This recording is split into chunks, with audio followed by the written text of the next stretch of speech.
시청자 여러분 안녕하십니까? BOA 뉴스투데이 시작합니다. 마크 에스퍼 미 국방장관은 북한을 이란과 함께 불량 국가로 지목하면서 이들의 위협이 지속되고 있다고 밝혔습니다. 또 중국, 러시아 등의 위협에 맞서기 위해 군사 대비태세 강화와 동맹 확대, 또 국방부 자체 혁신을 강조했습니다. 김시영 기자가 보도합니다. 마크 에스퍼 미 국방장관은 6일 존스 홉킨스대 국제관계대학원이 주최한 강연회에서 북한을 이란과 함께 불량 국가로 지목했습니다. We also face continued threats from rogue states like Iran and North Korea that require our constant vigilance.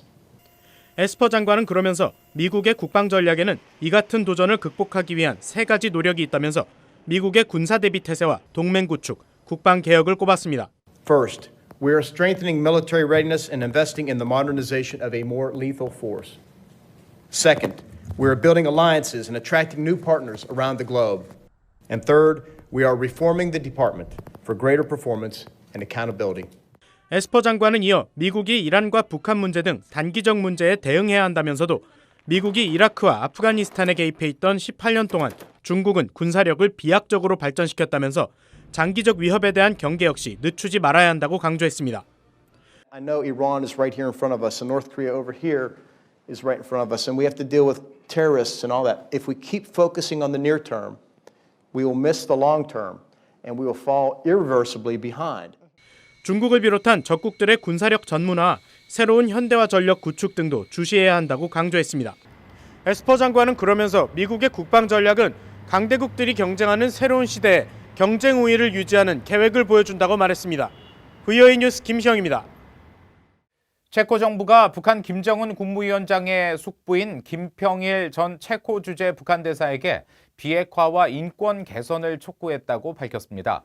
체코 외무부 대변인은 6일 김평일 전 대사에게 핵과 인권 문제에 대해 우려를 직접 전달했느냐는 BOA의 질문에 유엔 안보리 제재들은 계속 진행 중인 북한의 핵과 미사일 프로그램에 대한 국제사회의 대응이라는 점을 당시 김 대사의 임기 마지막 시기를 포함해 여러 차례 반복해서 말했다고 답했습니다. 체코 외무부는 또 김 전 대사가 지난해 11월 4일 북한으로 귀환했다고 공식 확인하면서 신임 대사와도 관련 논의를 계속할 것이라고 전했습니다. 중국에서 발병해 각국으로 번지고 있는 신종 코로나 바이러스 때문에 대북 지원 단체 활동도 영향을 받고 있습니다. 북한이 각국 외교 간의 출입국까지 막으면서 유엔 제재 면제에도 불구하고 인도 지원 단체들의 방북이 연기돼 북한 주민들이 이중고를 겪고 있습니다. 안소영 기자가 취재했습니다. 유엔 안보리는 북한에 대한 인도주의적 지원으로 신청된 지원단체들의 제재 면제를 추가로 승인했습니다. 이번에 승인된 면제 대상 단체는 세 곳으로 유엔 세계식량계획 WFP와 세계보건기구 WHO, 북한 결핵 환자 치료 지원 사업을 벌이는 유진벨 재단입니다. 세계식량계획 WFP는 11만 달러 상당의 손수레와 삽, 곡괭이 등을, WHO는 청진기와 휴대용 복부 초음파 검사기 같은 의료 지원 물품을 북한에 수송할 수 있게 됐습니다. 하지만 각국으로 확산하는 중국발 신종 코로나 바이러스 우한 폐렴이 지원단체 활동에 걸림돌이 되고 있습니다. 신종 코로나 바이러스에 바짝 긴장한 북한이 국경을 봉쇄하고 외교관의 출입국까지 제한하자 이들 단체의 방북 일정도 무기한 연기됐습니다. 미국 친후봉사회 AFSC는 앞서 면제받은 농업 지원품 등을 가지고 북한에 갈 예정이었지만 4월로 방북을 연기했습니다. 익명을 요구한 결핵치료 의료활동 단체도 신종 코로나 바이러스가 방북 계획에 영향을 주고 있다면서 이번 사태가 향후 일정을 얼마나 지연시킬지 알 수 없다고 전했습니다.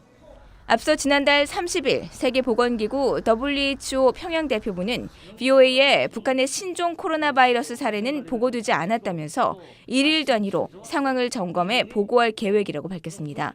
하지만 이후 WHO는 북한 내 확진자가 발생했다는 일부 보도에 대한 확인 요청 등 어떠한 질문에도 답변하지 않고 있습니다. 이런 가운데 지난 2일 북한 보건성은 열이 있고 기침하는 환자 등을 격리 치료하고 있다고 밝혀 우한 폐렴 의심 환자가 있음을 내비쳤습니다. 하지만 북한 당국은 전염병 실태 등 내부 정보를 정확히 공개하지 않고 있어 북한 주민들을 돕고 있는 국제기구들의 활동을 더욱 어렵게 하고 있습니다. BOA 뉴스 안소영입니다. 한편 북한에도 전염병 방역 시스템이 있지만 진단 장비와 격리 시설 등 지원이 없어 작동이 안 되고 있다고 북한 출신 전문가가 지적했습니다. 북한 지역 위생방역소에서 전염병 대응 전담 의사로 일하다 2012년 탈북한 최정훈 한국고려대 공공정책연구소 연구교수는 6일 VOA와 인터뷰에서 북한이 신형 코로나 바이러스 차단을 위해 국경 폐쇄 등 강경한 대응을 강조하는 것은 방역 시스템이 작동을 안 하니까 야단 법석을 떠는 것이라고 평가했습니다.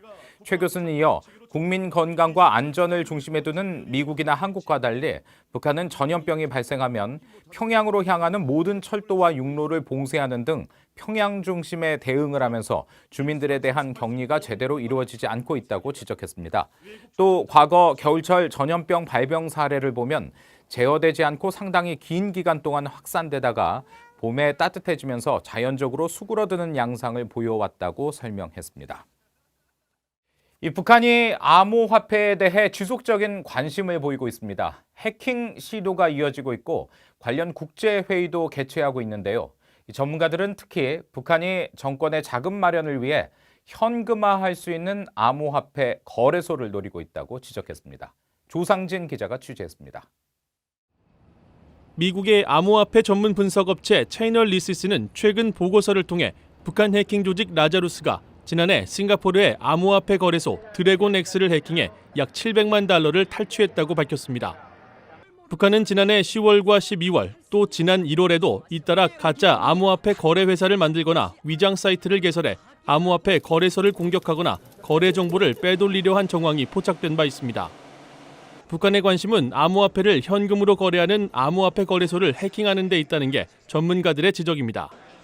암호화폐는 데이터 분산 저장을 가능하게 하는 블록체인 기술 덕분에 해킹이 불가능한데 암호화폐를 현금으로 사고 파는 거래소가 생기면서 보안이 취약한 거래소들이 북한의 새 목표가 됐다는 것입니다. If you can hack an administrator of a cryptocurrency exchange, that in some ways may give you access to a large number of funds. And this specific APT group, the Lazarus Group, one of their main targets is cryptocurrency funds and banks. 기존 은행 해킹은 각국 정부가 통제하고 국제 통화는 흔적이 남는 만큼 해킹이 어렵지만 암호화폐 거래소는 통제의 주체가 없어 북한에게 손쉬운 해킹 대상이라는 설명입니다. 북한이 잇따라 암호화폐 국제회의를 개최하는 이유도 암호화폐 거래소 해킹으로 탈취한 암호화폐를 현금화하고 자금을 세탁하기 위한 것이라는 지적도 나왔습니다. North Korea specifically requested him to give his presentation on how crypto could be used to money laundering and sort of sanctions evasion, like specifically, because the direct quote was, "This is the topic that'll resonate most with the North Korean audience."